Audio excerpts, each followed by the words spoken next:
বিজেপির স্বাস্থ্য ভবন অভিযানে রাজ্যের বিরোধী দলের নেতা শুভেন্দু অধিকারী সহ অন্যান্য বিজেপি নেতাদের বিরুদ্ধে পুলিশি জুলুম ও অবহেলার বিচারের দাবিতে শুক্রবার রাজ্য জুড়ে থানা ঘেরাওয়ের ডাক দিয়েছে রাজ্য বিজেপি। তারই অংশ হিসেবে এদিন বিকাল থেকে আরামবাগ জুড়ে বিভিন্ন থানা ঘেরাও কর্মসূচি করল বিজেপি কর্মীরা। এদিন আরামবাগ লোকসভার পুরসুরা থানা ঘেরাও করে বিক্ষোভ দেখান বিজেপি কর্মীরা। যদিও অতিরিক্ত বৃষ্টির জন্য চন্দ্রকোনা থানায় আগামী শনিবার থানা ঘেরাওয়ের ডাক দেওয়া হয়েছে বলে বিজেপির পক্ষ থেকে জানানো হয়। দেখুন সেই ছবি, কি বলছেন পুরসুরার বিধায়ক তথা আরামবাগ সাংগঠনিক জেলার বিজেপির সভাপতি, কি বলছেন বিমান ঘোষ, আমরা শুনব। পুরসুরা থেকে নিজস্ব সংবাদদাতা রিপোর্ট, নিউজ 7 সকাল লাইভ।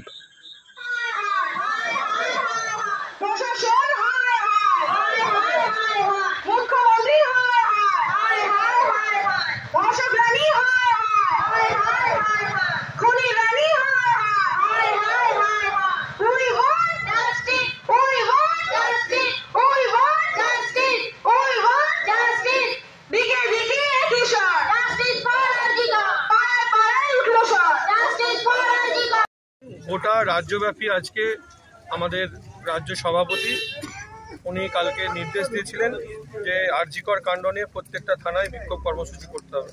সেই হেতু আজকে আরামবাগ সাংগঠনিক জেলার প্রত্যেকটা থানায়, চন্দ্রকোনাটা কালকে হবে, বৃষ্টির জন্য হতে পারেনি, বাকি 6টা থানায় আজকে সেই কর্মসূচি পালন হচ্ছে। আজকে আমরা এখানে শান্তিপূর্ণ বিক্ষোভ কর্মসূচি করেছি পুরসুরা থানা এলাকা। এখানে আমাদের বিভিন্ন নেতৃত্বগণ, কার্যকর্তাগণ, বিশেষ করে মহিলাদের ভিড় দেখুন এখানে উপস্থিত হয়েছে। এই কর্মসূচি এটা শুধু শান্তিপূর্ণ প্রতীকী কর্মসূচি হচ্ছে, কিন্তু আন্দোলন আপনি খেয়াল করবেন, আন্দোলনটা কোনো পলিটিক্যাল দলের মধ্যে সীমাবদ্ধ নেই। আন্দোলনটা কিন্তু আস্তে আস্তে করে গণ আন্দোলনের রূপ ধারণ করছে।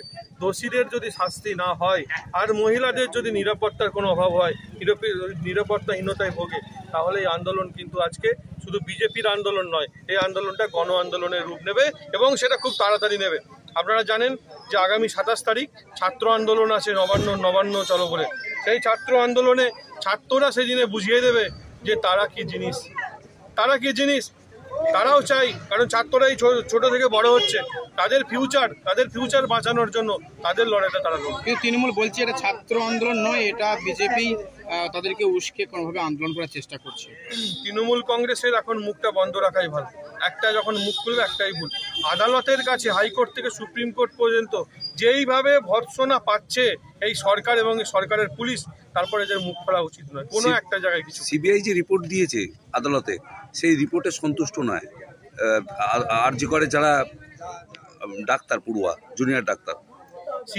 সিবিআই ইনভেস্টিগেশন করছে। এই ইনভেস্টিগেশন নিয়ে একটা কথা বলবো না, কারণ আপনারা জানেন যে সুপ্রিম কোর্টে একটা ভার্ডিক্ট আছে যে এই কাণ্ড নিয়ে রাজনৈতিকভাবে কোনো চাপান উত্তর যেন না হয়। সুপ্রিম কোর্টের মহামান্য বিচারপতি বলেছেন। এই নিয়ে কোনো কমেন্ট করবো না, শুধু একটা কথাই বলবো, সিবিআইয়ের কাছে আমাদের অনুরোধ, আপনারা খুব তাড়াতাড়ি এই দোষীদের অ্যারেস্ট করুন। যদি তথ্য প্রমাণ লোপাটের বিষয় থাকে, আমি জানি না কি আছে, আপনারা তারপরেও আপনাদের শেষ পর্যন্ত চেষ্টা করে এই দোষীদের খুঁজে দিন। দীর্ঘ আন্দোলন চলছে, এখনো পর দিন বাড়বে। এই আন্দোলন থামার আন্দোলন নয়, এটা কোনো পলিটিক্যাল দলের আন্দোলন নয়।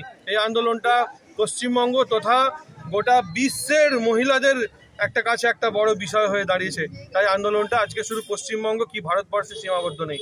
এই আন্দোলন পাকিস্তানের মতো জায়গাতে হচ্ছে, সেখানেও ডক্টরস ইউনিট সেখানেও মিছিল করছে এবং ব্যাপক মাত্রায় ডক্টরসরা বেরিয়েছে। এর থেকে বোঝা যায় এই আন্দোলনের সীমাবদ্ধতা আজকে গোটা বিশ্বব্যাপী ছড়িয়ে গেছে। তাই এই আন্দোলন থামার আন্দোলন নয়, এটা কোনো পলিটিক্যাল দলের আন্দোলন নয়, এটা একবারে গণ আন্দোলনের রূপ ধারণ করেছে।